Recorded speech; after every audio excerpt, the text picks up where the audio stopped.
All right, we're at our second installment of Luther's Bondage of the Will.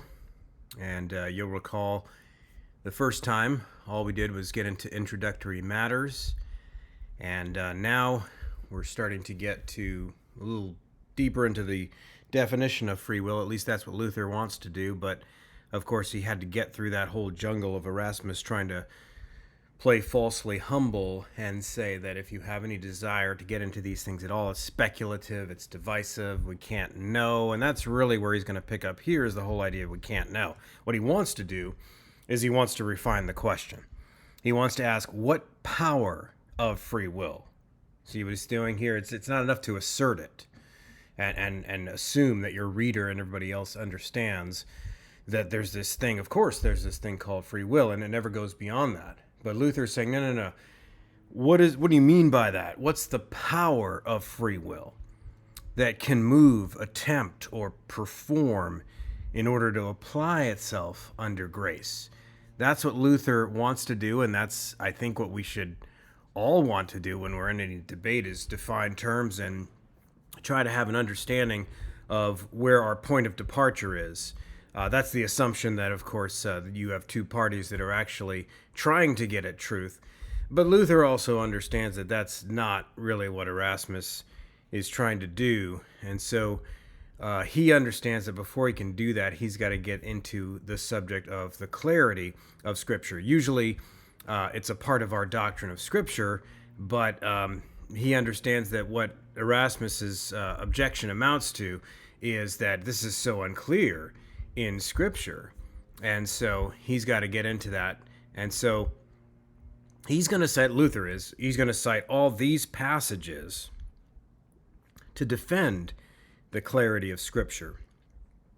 And of course, we're not going to get into all of these, but some of these might be very familiar passages to you. There's several of them that are in Deuteronomy, not just 17:8, but ones that talk about the nearness of the commandment, that this is not far off. That's Deuteronomy 30. But you have all these other ones that compare the Scriptures to light, that enlighten the eyes, that make wise the simple. So you have those ones in the Psalms. Others that negatively say that so-and-so does not have light. Then you have in the New Testament, in Romans, in those passages, talking about what the law and the prophets had foretold of the gospel. Well, of course, those statements don't make any sense unless that was clear. I mean, you're talking about something as central as the gospel. Then he cites 2 Corinthians 3 and 4, where Paul compares the Scriptures, at least in the Old Covenant, and those still in the Old Covenant, reading it as though they have a veil over their face. But then Paul continues with that metaphor in chapter 4 to explain, well, even if it is veiled, so the assumption there would be even to Gentiles, even if it was veiled to the world, it's because of their sin condition. And then he goes on to say that the God of this world has blinded the minds of unbelievers to keep them from seeing the light of Christ, and so on. And then he compares it to a light again, positively, in 2 Peter 1:19, that it's a lamp in a dark place. Then you have John 5 and John 8, where Jesus points back to the whole of the Scriptures as bearing witness to himself, being the light of the world. And then Acts 17, that passage about the noble Bereans that were searching the Scripture. Who were they? Well, they were lay people. And there's many other passages you can draw from that show these same things. But these are the ones that Luther looks at to show that none of these make sense unless the Scriptures are clear for salvation, for sanctification. That is not to say that they're equally clear in all parts, or that any particular truth is exhaustively clear. Okay, it's not to say anything, but those things that are meant for salvation, all believers have access to that. But then, of course, that's going to raise the question. It begs the question, because Erasmus is going to snap back, and some of this is Luther anticipating the objection, but some of this is in Erasmus's book on free will that we alluded to. And those two counter objections are, and you'll want to do this, you want to, in any disagreement with someone, you want to take their best position. You don't want to straw man them, because that does not serve your audience well, because then they're going to go away from you beating their chest and saying, okay, good, I don't have to think about this anymore. But then they're going to run into some more mature version of that argument, and they're not going to be able to handle it because you strawmanned it. So here Erasmus is going to come back and say two things. One, I do not say that the scriptures are everywhere obscure, for who would be so mad? But that they are obscure in this, namely, in these points of salvation, in particular, the bondage and or freedom of the will. In other words, resolving that question. And the like parts. What parts are like? Predestination, atonement, regeneration. What parts all are we attaching into this that are unclear? And then he says, if then the scripture be quite clear, why have men of renowned talent through so many ages been blind upon this point? So the first one is kind of a clarification and saying, no, you're strawmanning me. And the second one is introducing another objection that he has to deal with, namely history. Now, I want to say something right off the bat about Luther's response. Before I get to Luther's response, one thing that's missing from it that I wish wasn't, and this would have been more apparent in Calvin.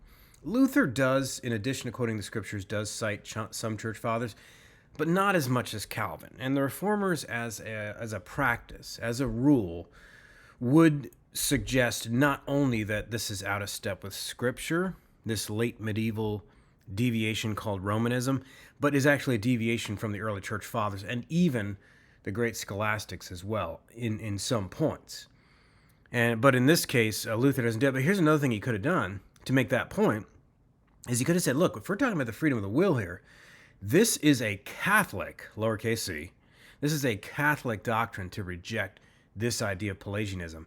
What do I mean by that? Well, try the Council of Ephesus in 431, which condemned Pelagianism as a heresy, and then try the Synod of Orange in 529 that condemns semi-Pelagianism as a heresy. And what we're going to see is Arminianism, which comes a century later after Erasmus, is recapitulating the semi-Pelagian heresy.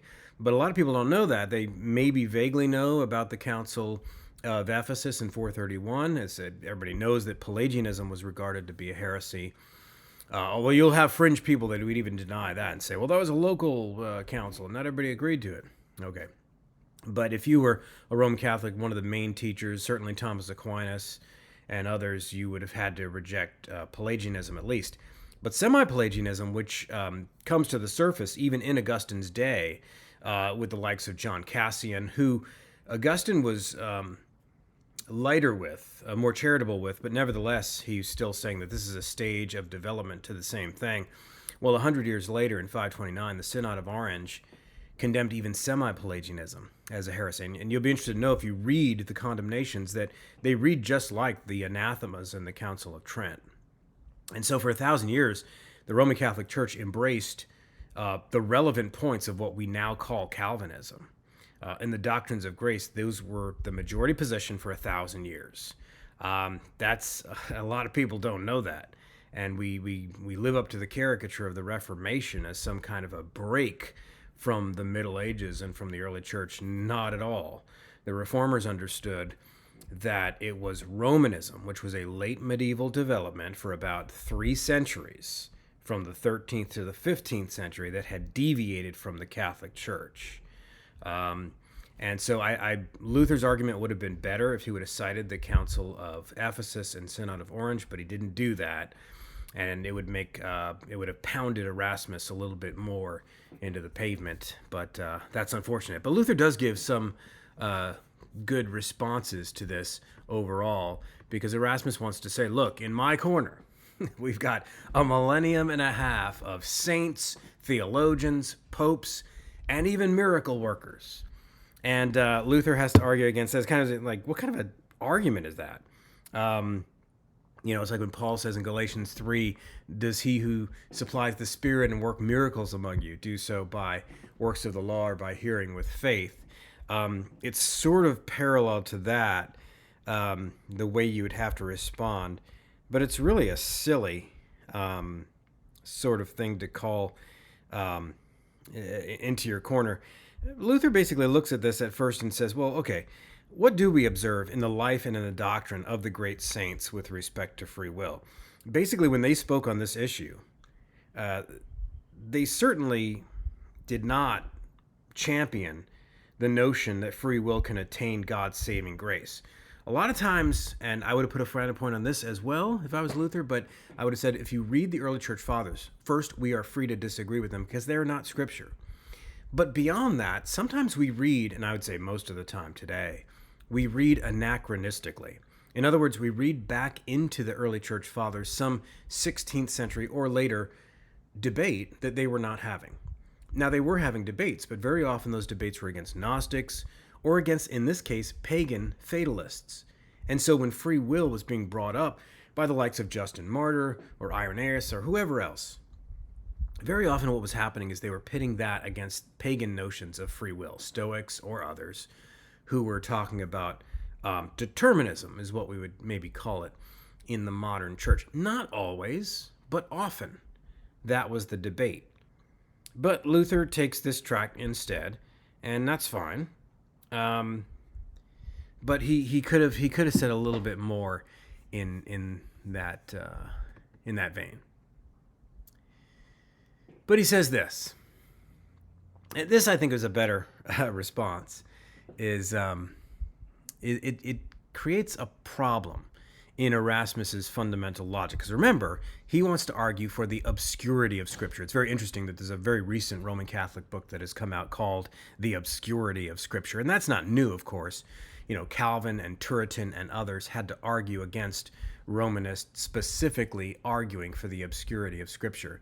But it does catch Erasmus in a little bit of a bind here. He says, Luther does, for when you speak of them, in other words, people that you say you have in your corner, theologians and so forth, as being men of the greatest understanding of Scripture, and as having asserted it by their pen, by their life, by their death, and yet at the same time contend yourself that the same Scripture is obscure and ambiguous, this is nothing less than making those men most ignorant in understanding, and most stupid in assertion. Thus I, their poor private despiser, do not pay them such an ill compliment, as you do, their public flatterer. In other words, if the Scriptures are completely obscure on these matters, you can't turn around out of the other side of your mouth and say, these men were on my side by virtue of their superior understanding of Scripture. Oh, wait a minute, the same Scripture that you say is obscure? You'd have to then say obscure to everybody else but them. But then you get sort of in the same epistemological problems of papal infallibility, the Pope certainly as an interpreter for us. As I always tell people, you know, papal infallibility, and in this sense, you know, it performs several functions. Of course, it's the tiebreaker, or the one who says, you know, shut up or I'll hand you over to the Inquisition. Okay, it performs that function. But as far as an interpreter for me, the assumption there is that I'm too benighted, I'm too knuckle-dragging, I'm a mouth breather, I can't understand what's going on. But if that's true, well then how is the Pope's explanation of what the Scripture means going to help me anymore? If I'm too stupid to understand what the Scriptures say in themselves, how am I going to do any better when this guy up on the balcony explains it to me? It would seem that papal interpretation performs no epistemological function. Whatever else it might do in terms of discipline and beating people into submission, it doesn't seem to do anything more than pastoral explanation and so on. And by that time, it's superfluous. But at any rate, this is Luther's pushback to Erasmus on this point. It involves something of a contradiction. Now, once you get past all that, you say, you know what, enough with this. I'm obviously not going to convince you about the clarity of Scripture versus its obscurity, but let's get down to it. You offer a definition of free will. And it's not like Erasmus doesn't offer one at all. And at first, it is a power in the human will by which a man may apply himself to those things which lead unto eternal salvation, or turn away from the same. In other words, it's do or do otherwise, except here, with respect to the highest things of all, to the things of grace, to spiritual things. But Luther says, look, and this is what you ought to do, and anytime you're having any debate, drill down, drill down, drill down. Shave off more, sand off more, let's get to the bottom of this. And so the real definition of Erasmus, once he probes a little bit, is this. Free will is a power of the human will which can of itself will and will not. So that's choose or choose not. But here it's will and not will, to embrace the word and work of God, by which it is to be led to those things which are beyond its capacity and comprehension. So you notice even in that, there's this subtle suggestion that you're saying it's choose or choose otherwise, but you're also acknowledging that here we're talking not just about choose McDonald's over Burger King. Here we're talking about something like something that the scriptures describe as being raised from the dead, beyond its capacity and comprehension. But you know, that's what it is. It's you're choosing or choosing otherwise. Now this creates a problem right away in terms of the nature of the will. Okay? And there's a connection that Luther's making between the will of creatures being mutable, or uses another word too, vertible, and not being able to consist one moment by their own power. Okay? Luther's going to make a connection here, and I have a comparison here between what Luther says in the Westminster Confession of Faith, because in the confession, in chapter, and of course this is, you know, a century and more later, 120 years later. But in chapter 4, section 2 of the Westminster Confession of Faith, in its doctrine of man and sin and the fall, it says, after God had made all other creatures, he created man, male and female, with reasonable and immortal souls, endued with knowledge, righteousness, and true holiness, after his own image, having the law of God written in their hearts and power to fulfill it. Okay, see, that's before the fall right there. But watch what he says. This is still before the fall too, what he says next. But it's something about creatureliness which we rarely consider when we come to this question. The confession says, and yet, under a possibility of transgressing. Stop right there. The creaturely will is created in such a way it couldn't be otherwise because it's a creature. And that has certain implications.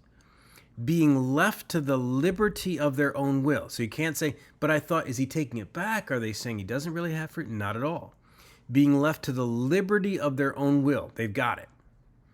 Which was subject unto change.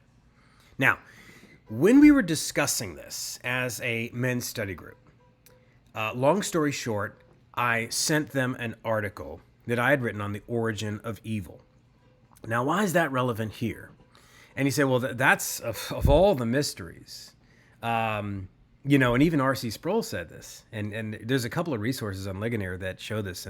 And a couple times Sproul told this story where John Gerstner stopped him and said, you know, basically, and Gerstner didn't even follow through, which he should have, being such a Jonathan Edwards expert, which they both should if they read Augustine's on freedom of the will, or the free choice of the will, in Augustine. Now, this is one of Augustine's anti-Manichaean writings, so it is early. And you can't just say, well, that's early Augustine versus late Augustine. There's places for that. But some of this is context. And if you have no background in Plato and how Augustine appropriated Platonic categories of being and deprivation, you know, you're going to have to do some preliminary work and study before you understand this.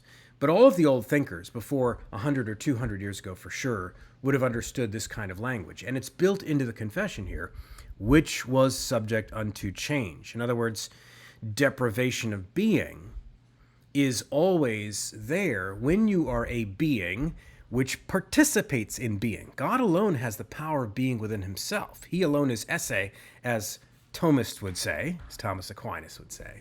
All other beings merely participate in being by degrees. And then, well, this is too heady for you. I always tell people, just go over to a light switch. You've done it a million times in your life. Do it again. When you turn on a light switch, turn it on. Are you causing light to come into the room? Yes. Now, turn it off. Are you causing darkness to come into the room? Yes. Now, let me ask it again. When you created the light, when you caused the light, were you causing positive energy, photons, whatever else, waves or particles, however you want to describe that, to enter the room? Yes. Now, when you caused the darkness, were you doing the same with darkness? No. In other words, you're causing both states of affairs, but you're doing it in different ways. Now, we don't even have the creative power of God, but we can understand this. This is not insoluble. I'm sorry, but this is not something we can't understand. The good and light has being, which the evil and darkness has not. Evil is the privation of good, as darkness is the privation of light. Okay? So when you're talking about anything creaturely, if God should speak it into existence and let it go, he can let it go completely so that he stops speaking it into existence in a manner of speaking.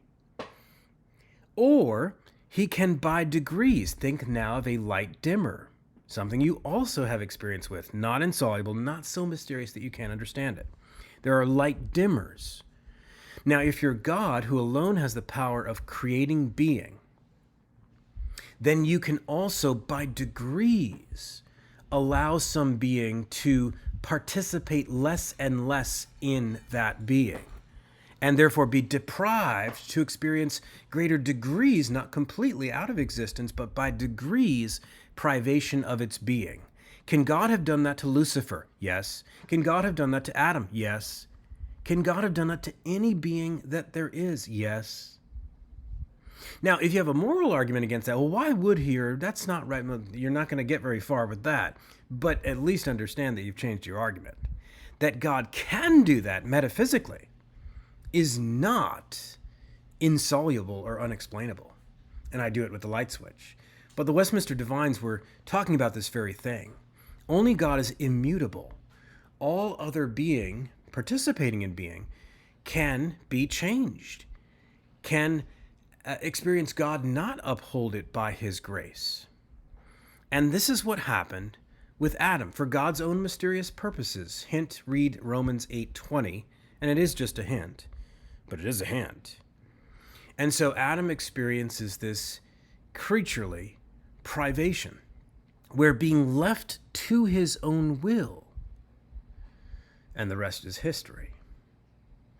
But Luther says it like this: how much less then can we rightly call men or angels free? How much less than what? Well, remember, he had already compared God's free will, which alone is a truly free will, to these other lesser forms, if we want to speak about it at all this way.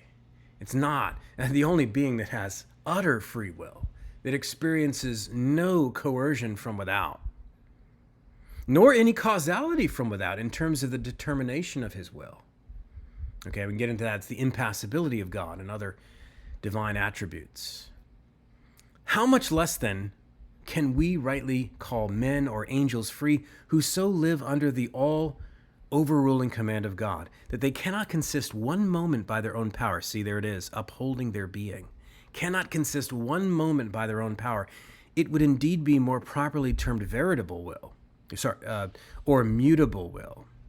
I think that might be a spelling error on my part because he said vertible before, or it might have spell checked me. But point is, it's a synonym, mutable will. That doesn't mean not free, but we're going to have to talk about that, because if you want to talk about free will in some secondary sense, you do have to. But now he's got another hurdle. Erasmus doesn't like this, where this is going. Now, I know this is not a chat room or anything like that where Erasmus and Luther are going at it. You know, there's a book written, so Erasmus can't see Luther's pen going. I just like to say it that way. But Erasmus doesn't like where this is going, so he throws another hurdle at him, another red herring. And what he does is he try to divide and conquer. He basically says, well, there's three kinds of people that go in Luther's direction. There are those who deny man can do good except by special grace. Now, that's a severe opinion. It's Erasmus. It's not wrong. I'm not going to say it's wrong. I'll just say it's severe. See, this is what people do when they don't want to take a stand and say true or false, right or wrong. Check the box, draw a line. No, they just want to use words like forward thinking, or winsome, or severe. Those who deny man can do good except by special grace, they're severe. Now, then there's these other people, second class of people, that say that free will avails nothing. Grace alone works all good in us. Now, that's more severe still. But then there's those like Luther. this German guy, this drunk monk, this guy that talks in such severe, this is most severe, that free will is an empty term, since God works in us both good and evil. Works, perhaps, and this is the whole thing, does God, I talked about the light before, and I won't go into that, but here's the point of what he was doing.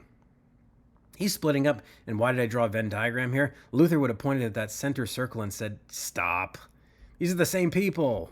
It's the same. If their head's on straight.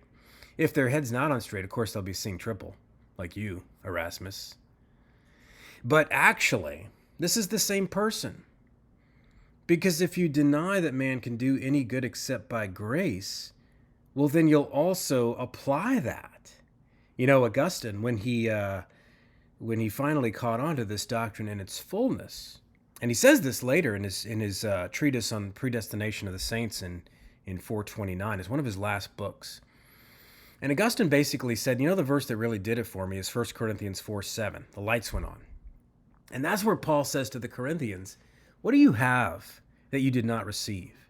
If then you did receive it, why do you go on boasting as though you did not?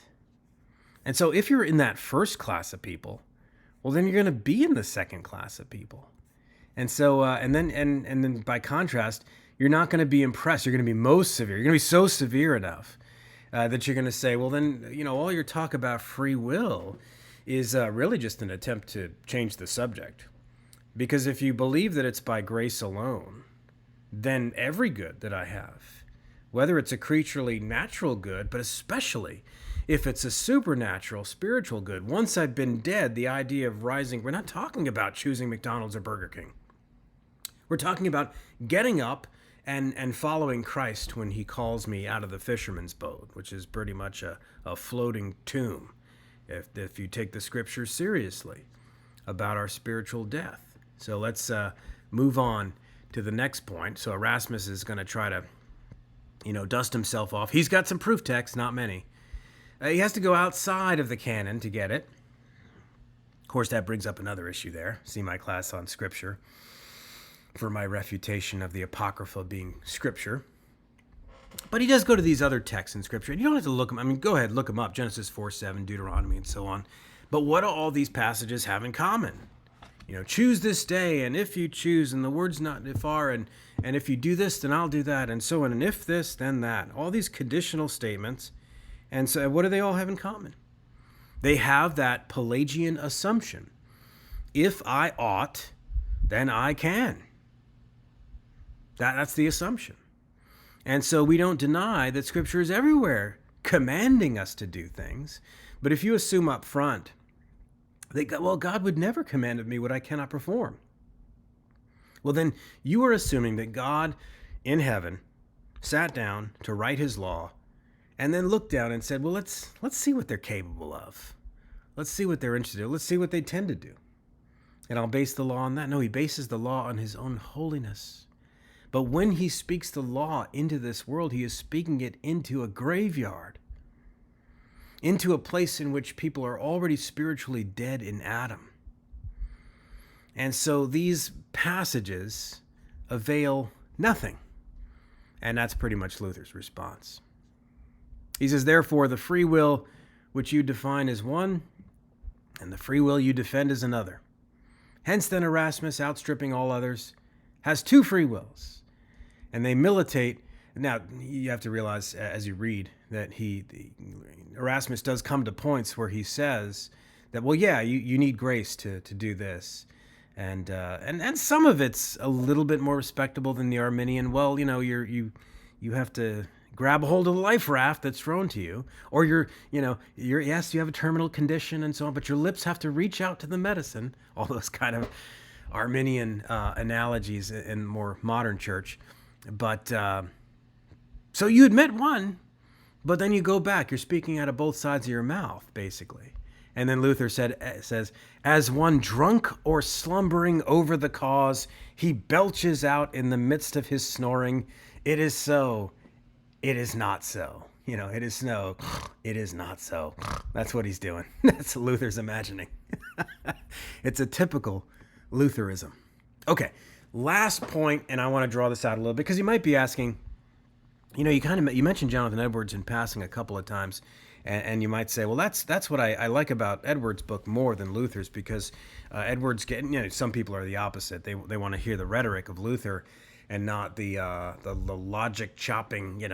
With Edwards' Freedom of the Will, you got to go a page a day with some aspirin and a lot of coffee nearby.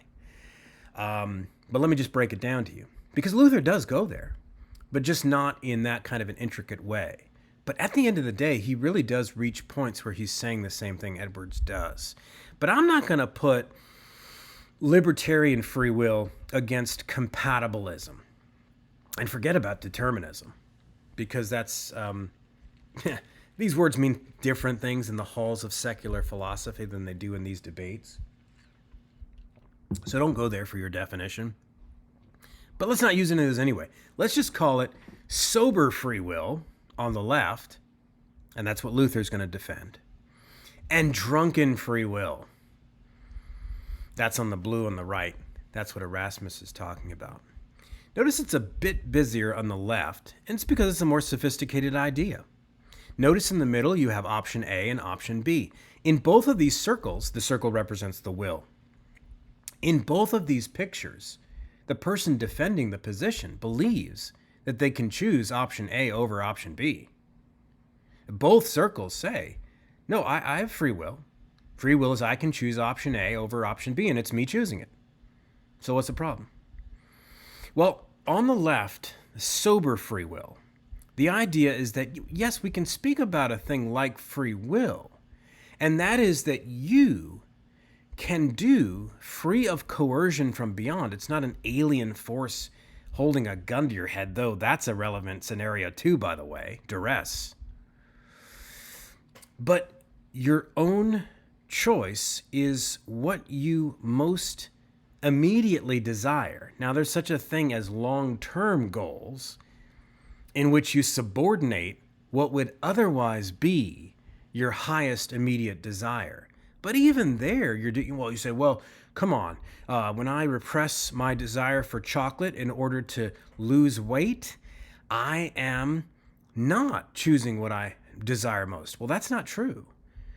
You're repressing your immediate highest desire because you have persuaded yourself of a greater desire, but you're still going with your greatest desire. Okay? We could talk about that. But the point is that in this leftward picture, you have all these causes. Notice that nature and nurture are to the left of the circle. The idea here is that your DNA, you didn't cause that.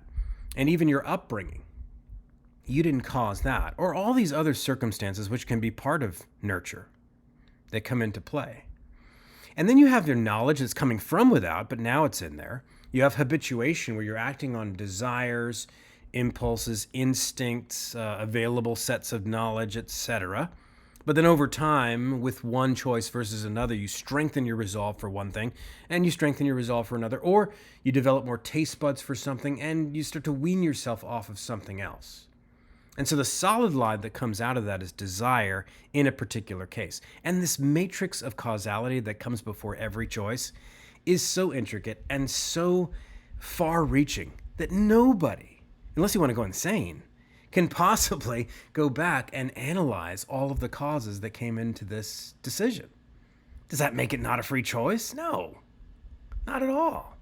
But what do we mean by freedom? We mean that it's me choosing, that nobody's grabbing my hand and shoving it on the chocolate and causing the chocolate and shoving the chocolate back into my mouth. That wouldn't be free. That would be somebody forcing me. But if it's not alien, if it is me, see all that causality that went to the beginning of that solid arrow desire? That's all me. That's what makes me me. That's free choice. That's me choosing. But see, libertarian free will advocates don't like that, because you're saying that inclination is building. I'm not indifferent. I am inclined. I have a tendency, and it's getting stronger for one thing or another. And the Bible tells us in Genesis 6:5 that when God looked down upon mankind, he said that they only sinned, their desire. And the Hebrew actually uses this word of the bubbling up of the clay. It's used once more in Jeremiah for that very reason. And there it's more of a metaphor of God shaping us in the bubbling up of the clay. Whereas in Genesis 6:5, that inclination of their heart was only evil all the time. That's even the subconscious level. All the stuff Freud would talk about. All that stuff is evil. Pay attention to that in the debates about sexuality, by the way. Inclination is evil, not just choices and the external manifestations of them. Inclinations that are not Godward are sinful. And that's you. That's you doing it. You can't say, but that's just habit. Whose habit? That's you. Now, libertarian free will, or what Luther would just say is drunken, would say, no. There's no inclination. There's no nature. There's no necessity. If there's any necessity, it's not free. Okay, you're drunk. You're intoxicated with this idea that you're calling freedom, but really, it's just a random outburst of nothing in particular. The idea is there it has to be indifferent. For a choice to be free, the will has to be able to do or do otherwise, apart from any causal nature inclining the will. But you're inclined this way. No. See, that's a necessity. Then you're saying that I'm necessarily driven in that direction, and that's not free. Okay, well then you're out of touch with reality. You're out of touch with reality. Because the only alternative is that choice was either an uncaused cause, which last time I checked was only God is the uncaused first cause. Say, okay, well, it's not that. Well, then it's an uncaused effect. But every effect has to have a cause. It's the ultimate quantum leap, except that in a quantum leap, something leaps out and then back in. Here you have something that never was leaping back somewhere from nothing. You're out of your mind. You haven't thought this through. And that's what Edwards' point was in the freedom of the will. Luther's going there.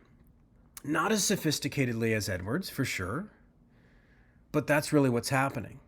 And this is what you'll find when people, even very intelligent people otherwise, and I stress the otherwise, when they want to defend free will, this is what they're doing. They're not really even thinking about what they're saying. They're just sort of romantically talking about this thing free will. And they have in your mind that you're the one making man out to be a robot. You're the one making man out to be part of a cosmic machine or random or a puppet on a string or something like that, when in reality, it's only this compatibilistic view that holds to a caused matrix of, actually me, not some alien force, but actually me causing that, whereas libertarian free will is this belief either in an uncaused cause, which will deify the will, which don't think for a minute that's not in play in the rest of the theology, or uncaused, which just makes it random, which makes, interestingly, G.K. Chesterton, who was not a fan of Calvinism, and he reminded you of that on every page, totally misunderstood it. He was a buffoon when it came to Calvinism. And yeah, he had all these witticisms and so on, but even Chesterton, in his book Orthodoxy, I'll butcher the quote, but he basically talked about will worship being the death of the will. And he said it in 2 or 3 different ways, and he was so right. Now, why he couldn't make the jump from that to understanding what the Calvinists were trying to say is another show for another day. But that's what it is. Me at the intersection of life or in the mirror, if my will was utterly indifferent, an indifferent will would make no difference. It would just stand there. It would look at itself. The knowledge of good and evil, which, by the way, there is something to that. The idea of being autonomous in the will. That's what Satan was first selling in the Garden of Eden. Libertarian free will. What matters is the journey, not the destination, so long as you get to be your own author. I've heard this before, but it certainly has no place in Christian doctrine.